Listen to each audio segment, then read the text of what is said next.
There's a revolutionary solar technology that's been quietly taking the world by storm. It's cheaper, it's more flexible, and its efficiency is improving at this absolutely incredible rate. But it has a dirty secret. Today, we're diving into the one green innovation that could finally unlock its massive potential. So let's start with this number, over 26%.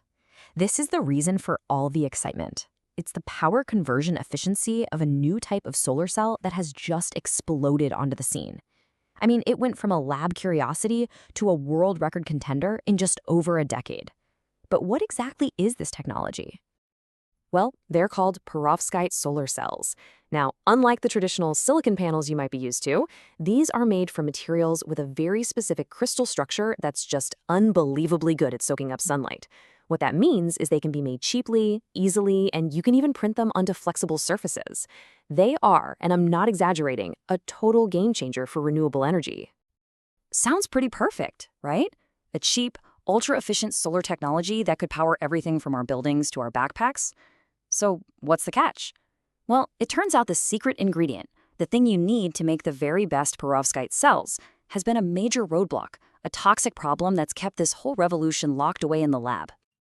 But before we get into the problem, let's just take a moment to appreciate the sheer speed and the promise of this solar revolution. Just look at this timeline.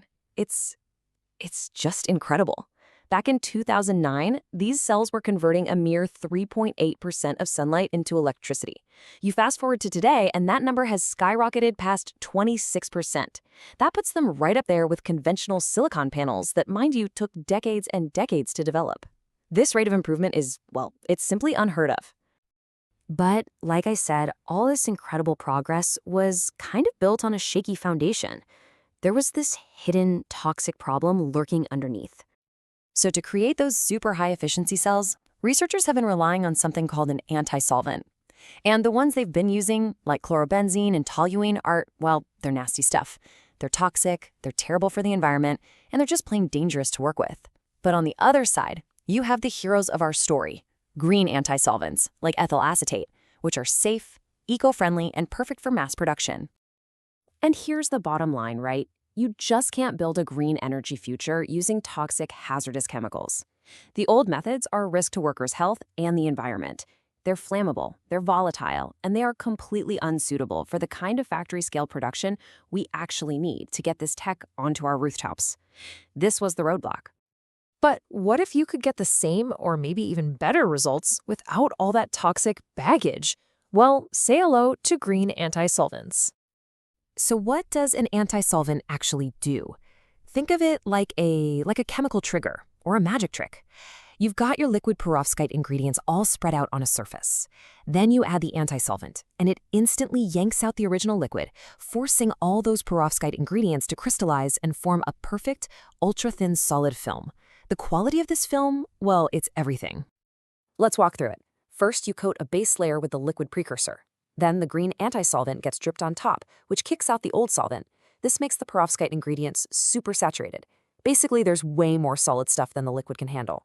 And bam, just like that, a perfect, uniform, high-quality solar film snaps right into place.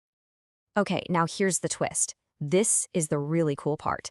The scientists didn't just find a safer alternative. Incredibly, they found a better one. We're talking about better cells for a cleaner planet. And you can literally see the difference right here. On the left, that's a standard perovskite film under a microscope. It's pretty good, but you can see some little gaps between the crystal grains. Now look at the right. That's a film made using a green technique. It passivates the surface, which is a fancy way of saying it smooths out and seals all the little defects. The result is a much smoother, denser structure, and that is the key to way better performance. So what does a better film structure actually get you in the real world? How about incredible stability? One of the biggest knocks against early perovskites was that they didn't last very long. But this data shows that cells made with these green additives can hold on to 95% of their original power even after 200 days. For all of us, that means longer-lasting, more reliable solar panels. This chart just lays it all out, plain and simple. You look at different studies, different green techniques, and the story is always the same. Whether it's keeping 95% of its power over 200 days or holding strong for over 1,000 hours in really high humidity, The green fabricated cells just consistently crush their predecessors in the one area that truly matters for real-world use: durability. All right, so we've got a safer process, we have a better, more stable product. There's just one final hurdle to clear: scaling this whole thing up for solar's future. Look, for this technology to really change the world, we have to go from making these tiny square centimeter cells in a lab to mass producing large meter square panels in a factory. And that has always been a huge challenge, especially trying to get a perfectly uniform film over such a large area. But guess what? Green chemistry is coming to the rescue. Again, what you're looking at here is a large 10 by 10 centimeter perovskite film. It was created using a green technique called dynamic antisolvent quenching. This method makes sure the green antisolvent is applied perfectly evenly across a big surface, which solves the uniformity problem and really does pave the way for industrial scale production. Okay, but the big question is always about cost, right? Is all this green stuff going to be more expensive? Well, take a look at this. The toxic conventional solvent, chlorobenzene, costs about $8 per kilogram. Many of the best performing green alternatives, they're actually cheaper. So going green isn't just safer and more effective, it's also smarter economically. There's literally no trade-off.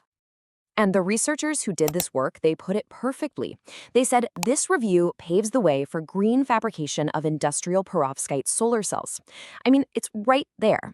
The path from the lab to the factory is finally clear. So let's put it all together. We have a solar technology that's more efficient, more durable, and cheaper. And its biggest problems, toxicity and scalability, are now being solved by green chemistry. The final question is this: are we on the verge of a perovskite solar-powered future? A future where our windows, our cars, maybe even our clothes could all become sources of clean energy? It sure is starting to look that way.